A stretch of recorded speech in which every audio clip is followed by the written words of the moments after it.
Hello, my people. I greet you for us from Shebo Mama. Also, now they fine. When I do as I tell you, they share, comment, like. God will bless you now. I be man, not forget. Follow me on my YouTube, Unto Mama, na me get her.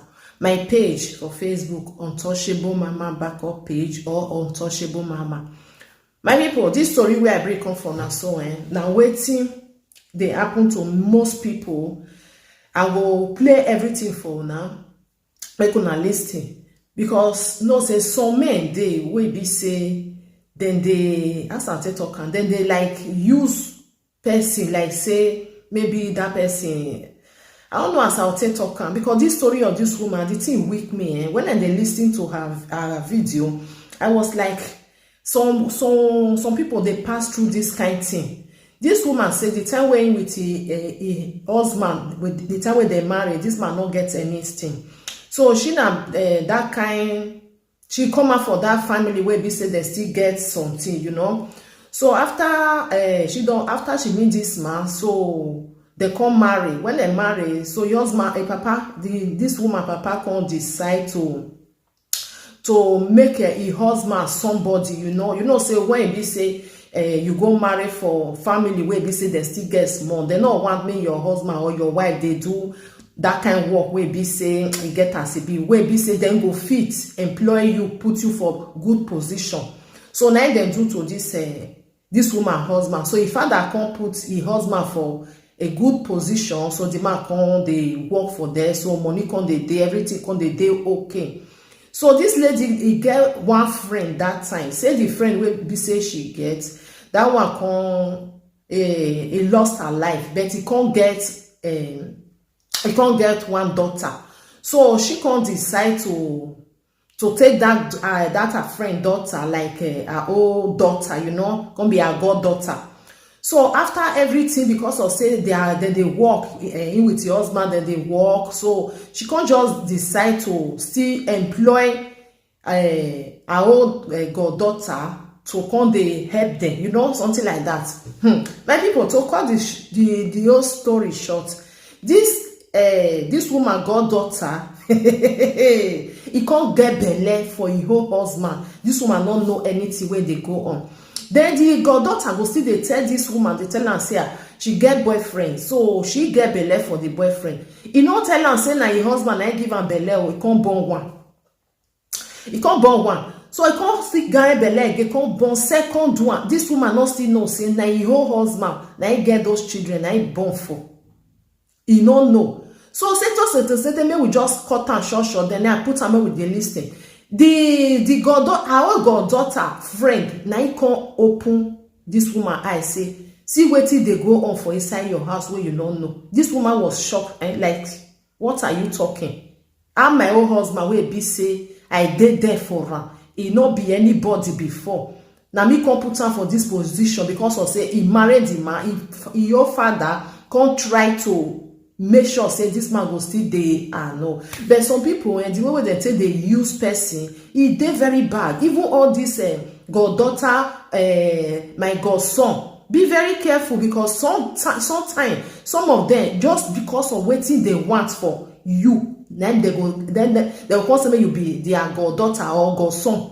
You know, you go say mama I too love you, this one that one, you are so kind to me. Whereas you know say inside your house now they come. Then they can you see some godson. Your person, your mama will be say na him mama, he go come the toaster. Or your goddaughter, he go come they put eye for your husband body. Now risk you sometimes, not be all, I not say all. May we listen to her story. May we not leave una comments. I beg, but let me share this video because most people they will use and tell learn. Because now waiting they really they happen for real life. Some people they not go talk come out. Why Sunday they would like to share around with other people to see what they pass through. Then we listen to her. Ma, I've been married for 20 years now.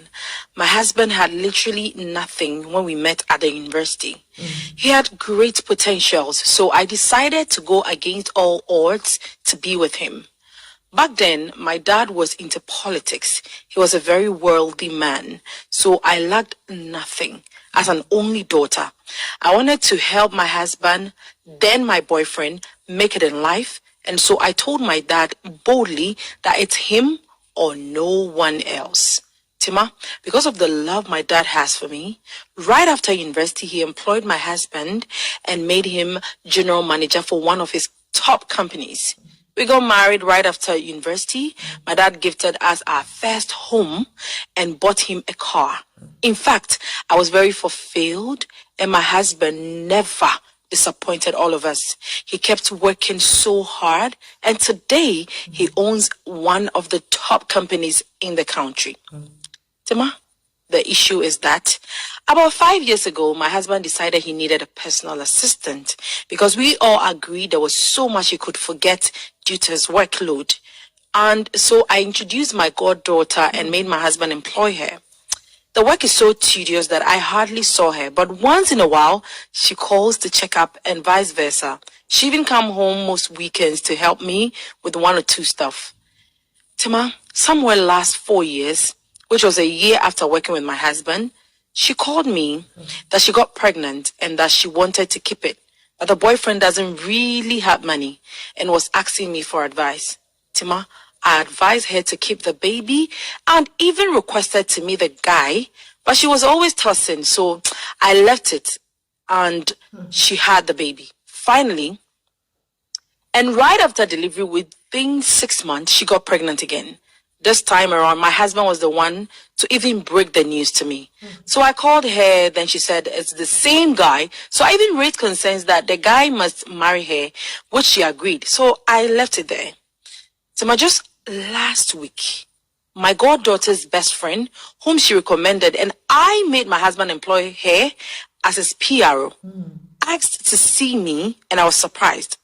Tima, to cut the long story short, I asked this lady to come over, and to my utmost surprise, she shows me pictures of traditional marriage ceremony of my husband and my goddaughter, and went ahead to tell me that her 2 kids are for my husband as well. I asked why she's not telling me.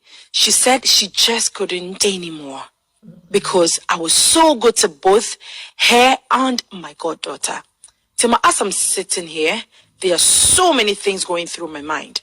At the traditional marriage ceremony, I saw my husband's parents and his siblings. So I was asking myself, where did I go wrong?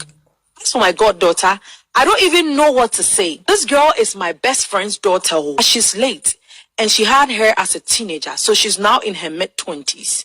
So I took it upon myself to sponsor her education since she's such an intelligent girl. I love her so much, and I'm still shocked at her behavior. This world is so cruel. Tima, I am 45 years now with 2 kids. And you see, I'm just hurt and pained. Tima, a man I picked from nothing and made him something. Jesus, I feel like dying. I haven't even gathered the courage yet to ask him. I'm still his legally married wife. 2 people I do cherish and trust decided to break me into pieces. God, please, what do I do? Hey, my people, the story not be small thing o. The story, if na you wey dey watch am, so wey dey lis ten, so wetin you go do? Leave your comment for there, because if it happen to anybody, you see, sometimes that make some people no dey do good for people, because person wey you do good to now, see the way wey wan take pay am. The husband na because of him father na make am come be somebody. The girl wey be say she carry say na her daughter because of say na her old friend, because of say the friend not dey alive again, just to draw am near body. See the way the 2 of them take betray this woman. Na wash o. If some people not do good for you, not be their fault o. Na make am some people, if dem see say dem dey for their working place, then they look for somebody, even though say na him friend need that job. e no go fear, no go let am tell am. E prefer make go tell person for outside say for where we dey work, then they look for somebody, because once you carry that person where you know near body, if e be say you that one go enter, they go come drive you wey dey there for many years, or nothing happen. But as far as say that one don't come in, they will take you out. See this woman now, after many years of marrying, person wey do good, see as it take pay am. Now, one my people, help me to share this video. God bless you for being here. I really appreciate you now. From Untouchable Mama. Bye bye for now.